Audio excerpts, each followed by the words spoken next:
Dashboard দেখানো হয়েছে, এখানে একদম খুব সিম্পল করে খুব জিনিসটা ক্লিয়ার করে বোঝানো আছে। অ্যানাটমি মারুবুজু ক্যান্ডেল দেখতে কেমন হয়, একটা ছোট্ট জিনিসের মাধ্যমে পুরোটা বোঝানো আছে। স্ট্রাকচার কেমন হয়, ফুললি গ্রিন বডি হবে, zero or negligible weak, green body zero or negligible week.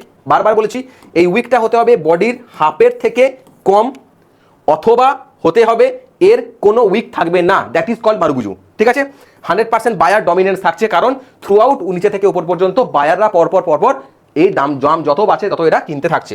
2 number কি বলছে, লোকেশন, কোথায় লোকেশন হতে পারে, স্ট্রং ডিমান্ড এরিয়া হতে পারে, ট্রেন্ড কন্টিনিউয়েশন হতে পারে, ভ্যালিডেট ব্রেকআউট জোন হতে পারে। আমি অলরেডি এই জিনিসটা আলোচনা করেছি, সেটা তোমরা দেখে নিতে পারো। 3 নাম্বার হচ্ছে এক্সিকিউশন চেকলিস্ট, কি থাকবে, এটা হচ্ছে ভেরি ইম্পর্টেন্ট। এই জিনিসটা হচ্ছে ভেরি ইম্পর্টেন্ট। কোথায় আমরা মারুবুজু ক্যান্ডেলকে ট্রেড করব, কোথায় ট্রেড করব, ব্রেকআউট স্ট্রাকচার যদি ভ্যালিড হয়, কি করে বুঝবো ভ্যালিড, আগের জায়গায় আলোচনা করেছি আমরা ব্রেকআউট স্ট্রাকচার ভ্যালিড কি করে বুঝবো, এই যে এখানে আলোচনা করা হয়েছে।